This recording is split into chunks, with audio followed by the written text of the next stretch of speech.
Meu nome é Cláudio Carvalho, eu sou bacharel em Direito, mestre em Direito Ambiental, doutor em Planejamento Urbano e pós-doutor em Sociologia Urbana.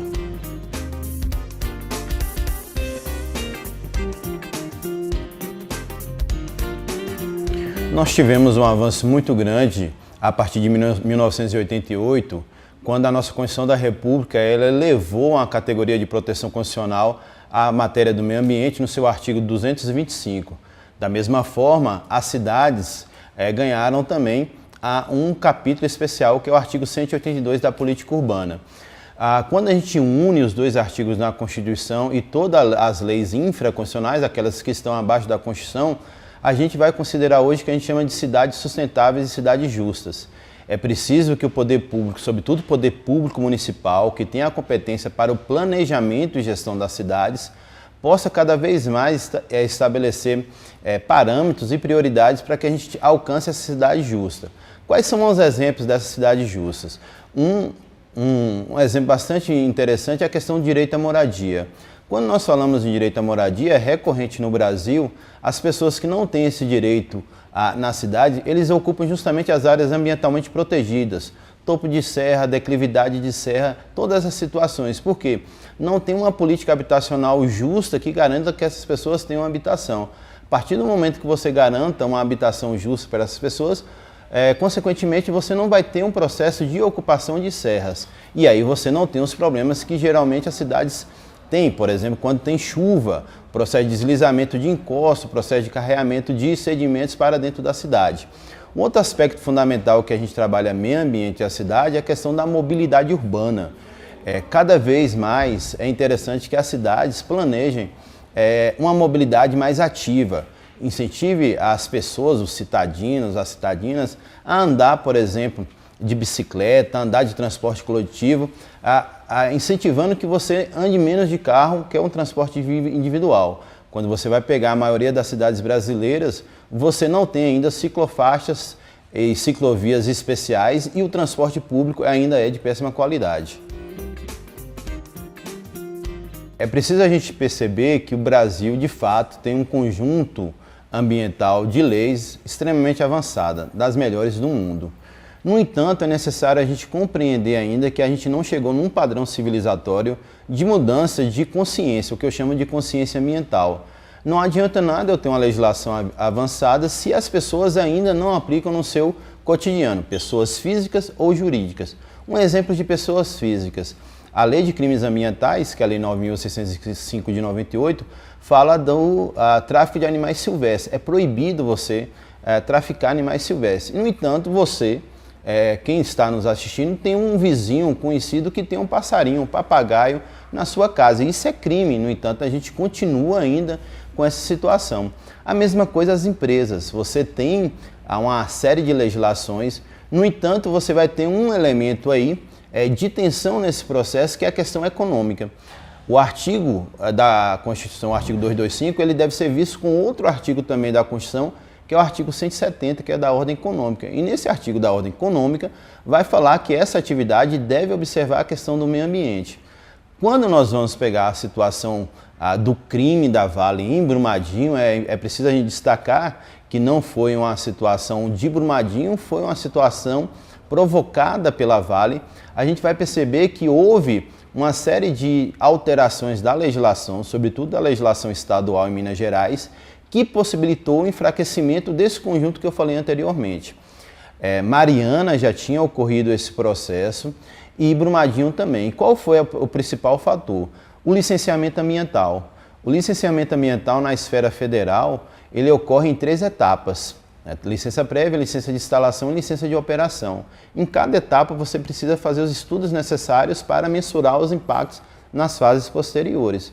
O que aconteceu em Minas Gerais, em função da pressão da Vale, foi que esse processo, que era em 3 fases, foi reduzido para uma fase só.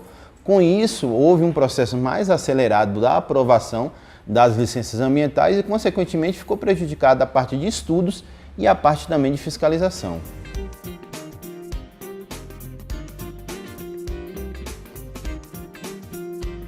Você tem uma série de situações que a gente chama de cooperação que o cidadão pode fazer. Um exemplo bastante emblemático é a questão da coleta seletiva de lixo, da reciclagem de resíduos.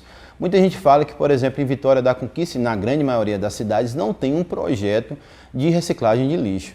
No entanto, a perspectiva de cooperação para diminuir a quantidade de resíduos que chegam ao aterro sanitário pode mudar com mudanças de padrão de consumo. Por exemplo, a pessoa pode reduzir a quantidade de produção de vasilhas.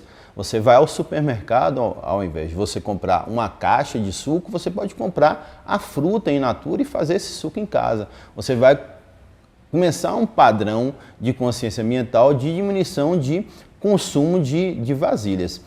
No tocante a denúncias, você tem um ente fiscalizatório, tanto na parte federal, estadual e municipal, no caso federal o IBAMA, no caso estadual o INEMA e no caso municipal sempre as coordenações. E no caso da parte judicial, você tem o Ministério Público, que tem a responsabilidade justamente de preservar, tutelar o meio ambiente. Qualquer pessoa pode ir diretamente ao Ministério Público, fazer uma representação, e o Ministério Público vai observar os requisitos legais, se cabe uma denúncia, e vai promover uma ação civil pública. Além do que você, todos nós, a Constituição garante um instrumento que individualmente eu posso fazer, que é uma ação popular. O artigo 5º, inciso 73 da Constituição, fala que qualquer cidadão é parte legítima para impetrar a ação popular que visa anular ato lesivo ao meio ambiente. Então, se eu tenho uma situação aqui nociva em Vitória da Conquista, eu, enquanto cidadão, posso também promover uma ação independente do Ministério Público, que a gente chama de ação popular.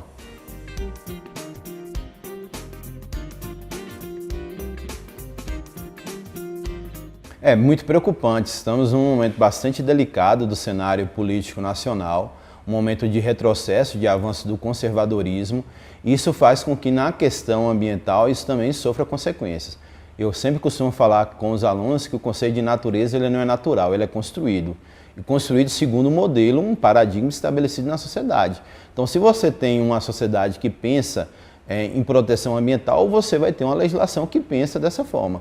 Do contrário, se você tem uma sociedade e um governo que incentiva esse processo de subtração de legislações extremamente avançadas, você vai ter um processo também extremamente conservador. E nós estamos percebendo uma série de movimentos, alguns já interrompidos, como a fusão do Ministério do Meio Ambiente, que não aconteceu, mas foi um movimento que indica todo esse processo, mas também a dinâmica de como o Ministério do Meio Ambiente atual está se portando. Mais uma vez, essa questão do licenciamento ambiental ele é extremamente preocupante, porque se cogita, inclusive, a proposta das empresas realizarem o que eles chamam de autolicenciamento. Na atual legislação, o poder público, o órgão federal, o IBAMA, o órgão estadual na Bahia, o INEMA, o órgão municipal, é que faz o licenciamento, exigindo uma série de estudos e acompanhando. Nesse momento, a defesa que você faça a própria empresa seu autolicenciamento. Ela mesma vai escolher os estudos, ela mesma vai acompanhar suas atividades, o que é extremamente nocivo a uma perspectiva de proteção do meio ambiente.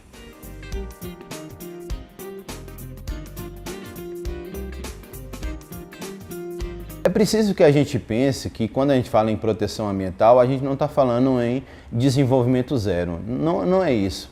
É possível você desenvolver, mas você desenvolver de forma justa e você desenvolver de forma sustentável.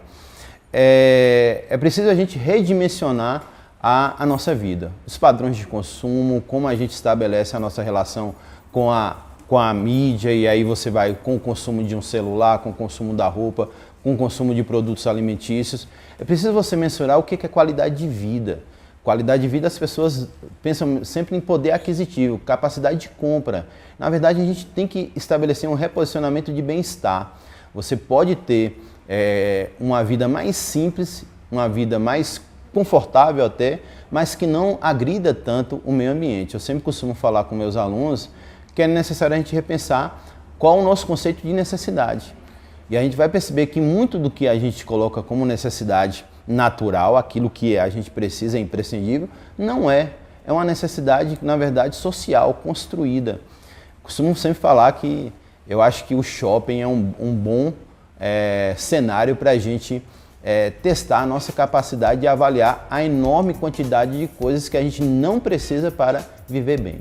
Eu acho que é essa a questão, um novo padrão civilizatório, uma nova perspectiva de ética ambiental, só assim a gente vai ter uma sociedade mais justa e mais sustentável.